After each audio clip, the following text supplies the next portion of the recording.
Hi, this is Carrie Cooper for Guitar Centre's Focus on Rock. Layla, perhaps one of the most recognisable songs and hooks to have ever happened in rock. An undeniable masterpiece from Eric Clapton's then band Derek and the Dominoes. It's no secret that this belter of an anthem was inspired by a somewhat starry love triangle. Clapton's then unrequited love for George Harrison's wife, British model Pattie Boyd. So, what exactly was going on between the star-crossed lovers at the time? And who else contributed to the completion of this iconic slice of rock and roll?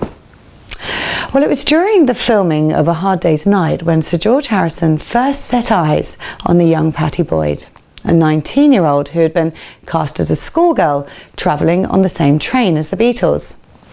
One of the first things he ever said to her on set was, "Will you marry me?"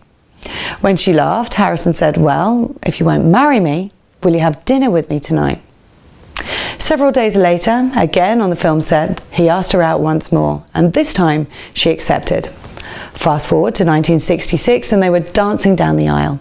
Eric Clapton and George Harrison became quite close friends around that time, even contributing unaccredited guitar parts on each other's work. Clapton on Harrison's While My Guitar Gently Weeps, and Harrison on Clapton's and Cream's Badge, under the unusual pseudonym of L'Angelo Misterioso. But something was stirring in Clapton. It was a blossoming love for Pattie. The writing of Layla was inspired by a love story that began life as a poem, the story of Layla and Manjanan. In fact, it was Ian Dallas, a sheikh of instruction who was busy trying to convert Clapton to Islam, who gave him the book. The story tells of a young man who fell hopelessly in love with a beautiful and unavailable woman and was driven insane because he could not marry her. The story resonated with Eric and reflected his own current sentiments of love for Pattie Boyd, who was now Pattie Harrison. He then set about writing Layla, a track that would go on to be named the 27th best track of all time by Rolling Stone magazine. The track itself never became a serious rock track until the intervention of Duane Allman, who wrote that blistering signature riff. The final recording of the rock version would comprise of no less than 16 tracks, making it notoriously difficult to play out live to maximum effect. Clapton has said of the piece, Layla is a difficult one because it's a difficult song to perform live. You have to have a good complement of musicians to get all the ingredients going. But when you've got that, it's difficult to do as a quartet, for example, because there are some parts you have to play and sing completely opposing lines, which is pretty much impossible to do.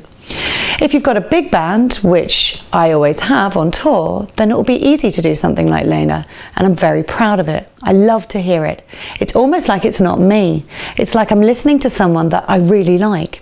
Derek and the Dominoes was a band I really liked, and it's almost like I wasn't in that band. It's just a band that I'm a fan of. Sometimes my own music can be like that. When it's served its purpose to being good music, I don't associate it with myself anymore. It's like it's someone else's. It's easy to do those songs then. Pattie was also the inspiration behind the classic Harrison track, Something.